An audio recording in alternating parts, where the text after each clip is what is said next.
Welcome back. It's the political season. For those of you who don't follow politics, just to give you heads up, the primaries of political parties the process for the primaries has started. It begins with them buying nomination and what is called expression of interest forms. They fill those forms, they submit those forms, they go for screening, and then certain parameters, permit my words now, looked at to know whether you're really qualified to run for that office. They try to negotiate for a consensus. If they get a consensus, they go to a primary to endorse that consensus. If they don't, they do a proper primary, which is direct primary, to elect somebody that is termed as a nomination from that political party to run for various positions, from president, governor, members of the national and state assemblies. And all of these things I've just said must happen between now and May the 30th, which is just maybe less than 2 weeks from now.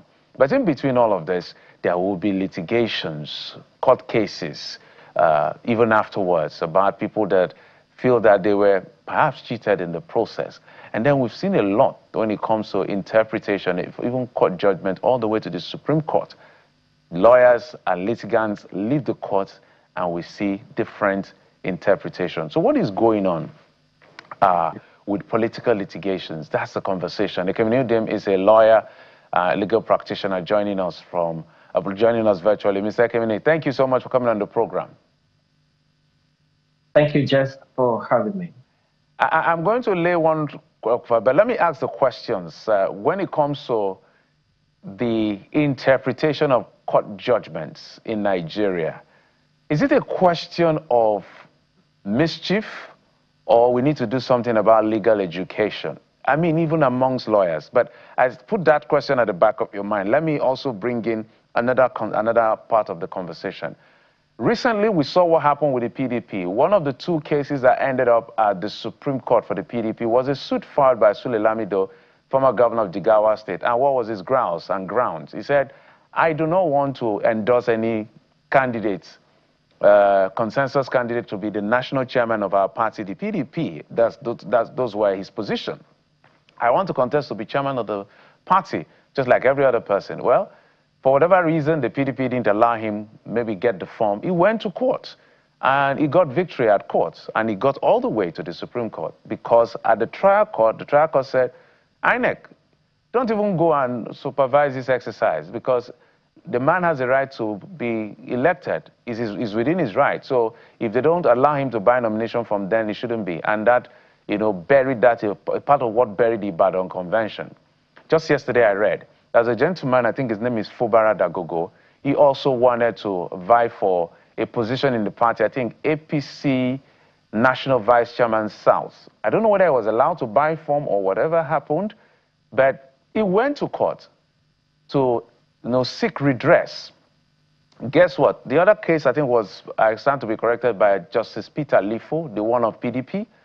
And this case of APC was by Justice Joyce Abdul Malik. And the judge said, hello, issues around Congress is internal affairs of party. Look at section 83. It says there, in fact, awarded costs against the litigants and the lawyer, because the law says 10 million naira should be awarded for even coming to the court to waste the court's time. Similar situation, two different political parties, two different outcomes. Is there something I'm missing here? So that's the problem with our legal system right now, sadly, where similar facts are interpreted differently with due respect by different courts of the country. In fact, the same court sometimes, because we're talking about the Federal High Court here, so the Federal High Court is the same in every division across the country. A lot of persons will be surprised. I was also surprised yesterday when we got that news. In our law platform, which is a national platform, the Nigerian Lawyer, we saw that news breaking there. And a lot of our colleagues were asking that same question about what looks like inconsistency on the part of the courts. The same Federal High Court had ruled that members of the political parties, they have the rights, especially in this case, the PDP and the ADC. You saw that the court had ruled that they had the rights. Like, look at the case of Sule Lamido. He wanted to purchase a form. and he said he wasn't allowed to purchase a form. The matter went up to the Supreme Court. Of the 3 cases that were decided by the Supreme Court against PDP, Sule Lamido's own was one of the cases. So it looks like different strokes for different folks, which is not what should be the case when it comes to law. Law should have universal application, and therefore, when the facts are similar, then the principle of law that should be applied to Mr. A should also be applied to Mr. B. So you see these inconsistencies on the part of our courts, with the greatest respect to the courts, and I think that it is something that will worry the legal system. One of the characteristics of law, which we learned in the university, in fact, it was in our elementary classes, I think year 1 or 2, legal system, legal method. One of the characteristics of law is consistency. That's why you hear stare decisis, that is stand by the decision. The principles are the same, the facts are the same, then you apply so as to engender consistency in the entire Federation of Nigeria. So for me, it's worrisome for us to have conflicting judgments from our courts on similar facts, which should engender the application of the same principles of law that is already laid out there in the law books. And so should we, view the decision of the Federal High Court to adjourn the ADC matter sine die indefinitely? Should we view it with, in a sense, as an honest decision of the court against a backdrop of the timeline that is provided for all political parties to submit their register, submit their list of candidates, before May the 30th. And this is, also flowing from the cases that had got the ADC to this place in the first place. Because if we're expressing concern about the inconsistencies in court rulings, the substantive case that got the ADC to where it was today was the case to which the leadership of David Mark didn't respond to, because the court had said, come and show cause as to why I shouldn't even attend to the case of the Nafiu Bala group in the first place, because the matter was supposed to be, a political, an internal affairs of a political party. So this ruling adjourning the case independently, is it also a matter that we should view with, in a sense, as an honest decision of a competent court of jurisdiction? You remember that the judge did not, on his own, adjourn the matter sine die. It came from the application of Bala Gombe's lawyer. Okay, that was the reason why the judge now had to adjourn the matter sine die. But with due respect to my Lord Honorable Justice Wite that sat over that matter, if I sat in that court as the judge, I would not have adjourned that matter sine die. Why? It is not of counsel to decide for me what I do in my courts. I'm guided by the law. I'm guided by the principles.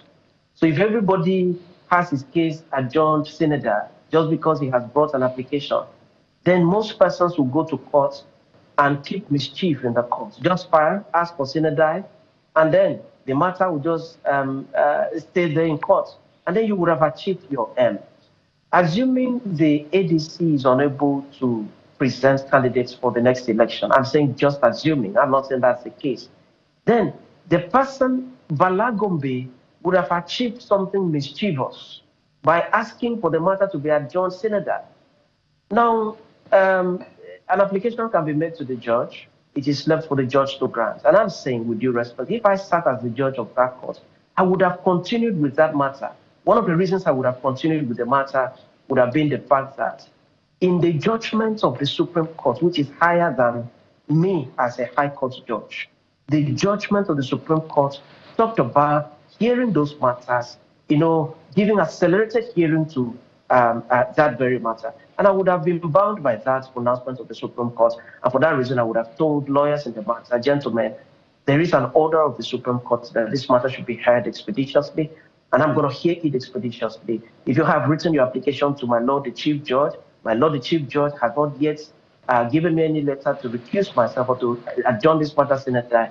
And for that reason, I would have continued with the matter. In view of the fact that the timetable is too close, anybody that is purchasing form now with the ADC is praying so hard. He might be doing dry fasting just to be sure that his form is not a wasted effort. And I think that that ought to have been cleared, if the judgment, if the matter had been allowed to go on as the Supreme Court directed. The order of the Supreme Court directing the matter to be heard expeditiously is higher and far superior to the application of any counsel. Let's talk about that particular case for a moment before we go to other issues. In fact, the PDP case is a bit more complicated and straightforward at the same time. But let's stay with the issue of the ADC, for instance, and talk to us about what is obtainable in legal practice and court processes.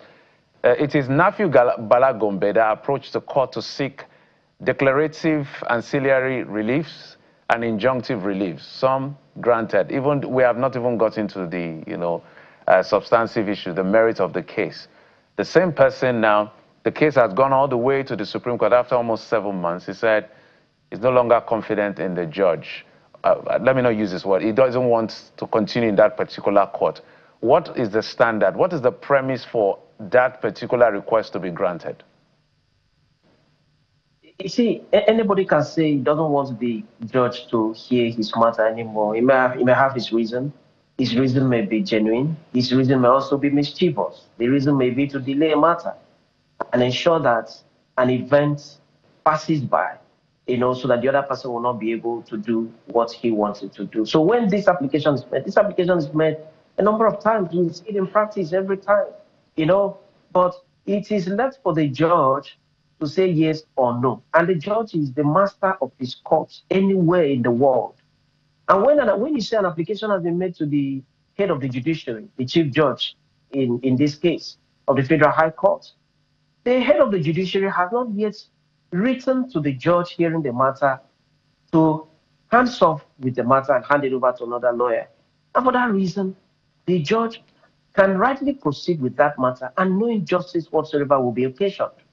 Because it is not of litigants to decide which court their matter should go to or which judge should hear their matters to the end. And that is why some judges discourage this practice. And I tell you, gentlemen, I am continuing with this matter until my Lord, the Chief Judge of this court, sends a letter to me. I'm a person under authority. Until a letter is sent to me, I'm not going to recuse myself.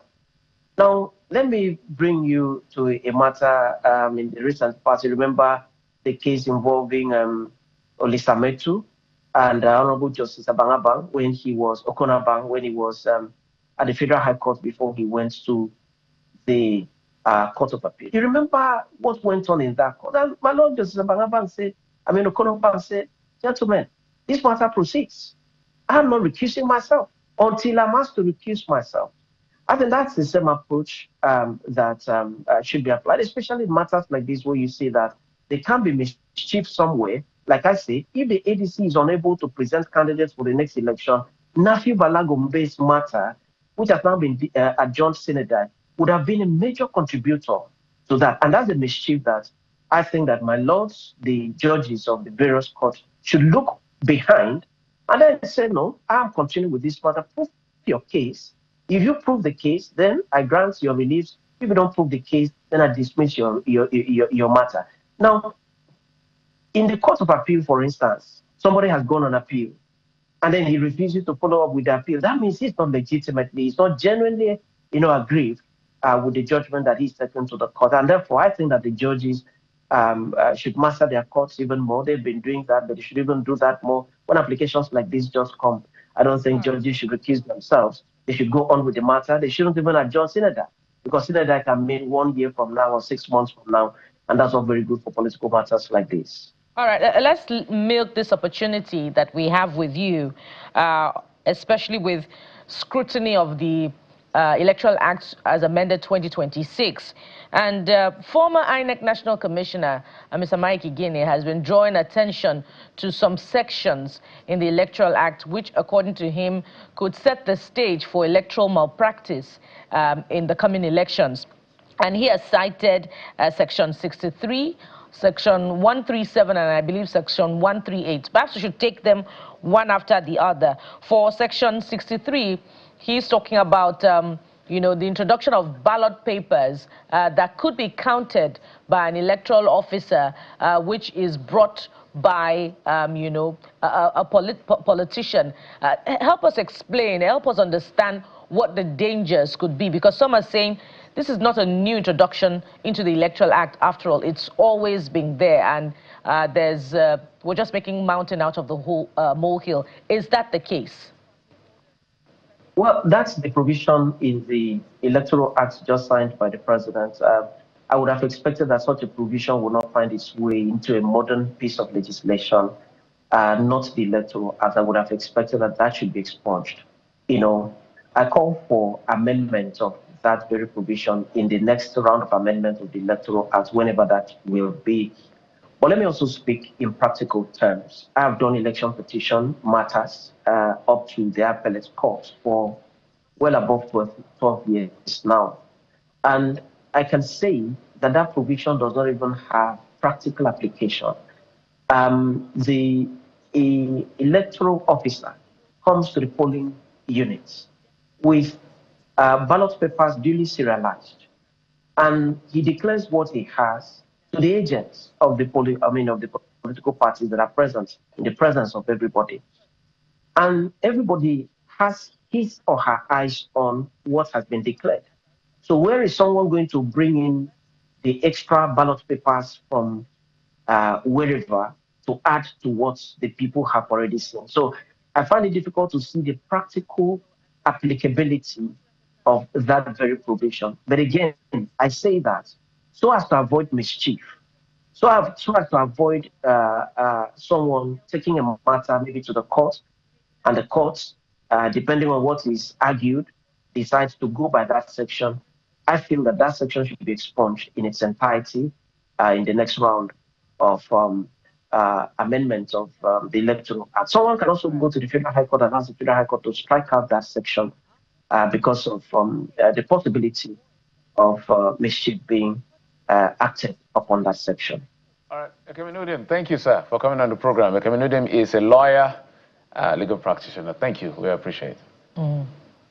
My pleasure.